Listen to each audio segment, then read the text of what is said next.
2024 nanti semua capres itu ibarat petinju udah masuk ke spotlight, masuk ke ring. Ya. Semuanya itu dikenal sama Pasti dikenal, betul.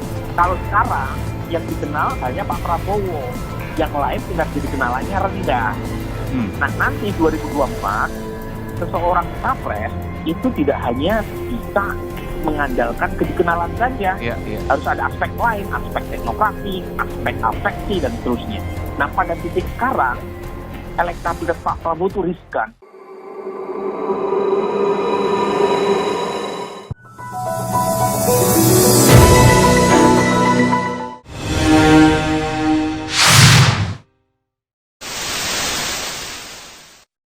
Ada 3 nama yang dianggap cocok untuk mendampingi Ketua Umum Partai Gerindra Prabowo Subianto maju di pemilihan Presiden Pilpres 2024. Hal itu disampaikan oleh pengamat politik Center for Indonesia Strategic Action Heri Mendrova.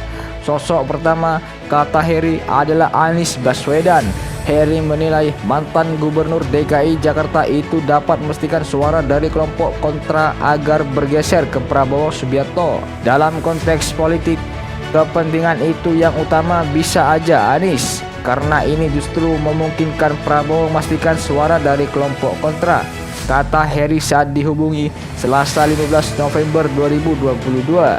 Prabowo, kata Heri, harus dapat memastikan suara dari kelompok kontra tidak bergeser ke oposisi. Untuk itu, dia menilai Anies dapat menjadi solusi permasalahan suara tersebut. Sentimen kelompok kontra rezim terhadap kinerja Presiden Jokowi yang tidak memuaskan akan berdampak juga ke Prabowo, ucapnya. Maka itu, kata dia, Prabowo harus memikirkan hal tersebut agar sambungnya suara yang mendukung Anies akan juga dapat menaikkan Prabowo, karena pilihan Prabowo masuk pemerintah adalah memperbaiki dan menerapkan visinya.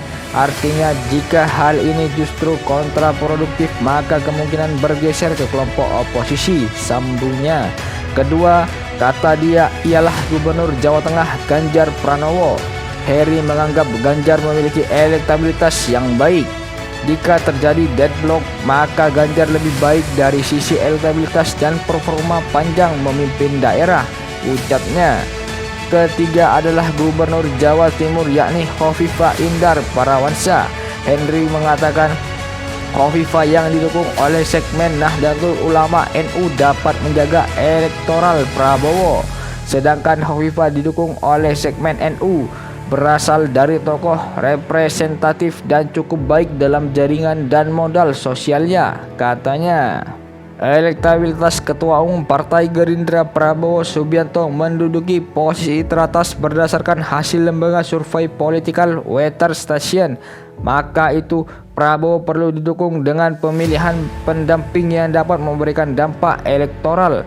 Untuk peluang pasti besar meskipun dengan catatan bahwa pendamping Prabowo harus ikut memberikan dampak elektoral, kata pengamat politik Center for Indonesia Strategic Actions Heri Mendrova saat dihubungi MNC Portal Selasa 15 November 2022. Dia menyarankan agar Prabowo tidak salah memilih cawapres karena, kata dia, hal itu dapat membuat elektabilitas Menteri Pertahanan itu anjlok.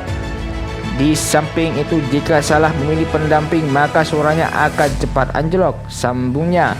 Menurut Henry, sosok yang dapat memberikan dampak elektoral kepada Prabowo pada Pilpres 2022 adalah Ganjar Pranowo. Jika terjadi deadlock maka Ganjar lebih baik dari sisi elektabilitas dan performa panjang memimpin daerah, ucapnya. Kendati demikian, Henry mengatakan Anies Baswedan merupakan sosok yang kuat jika menjadi cawapres Prabowo dalam konteks politik. Karena menurut Henry, Anies dapat memastikan suara dari kelompok kontra agar bergeser ke Prabowo Subianto. Dalam konteks politik, kepentingan itu yang utama bisa saja Anies, karena ini justru memungkinkan Prabowo memastikan suara dari kelompok kontra, katanya.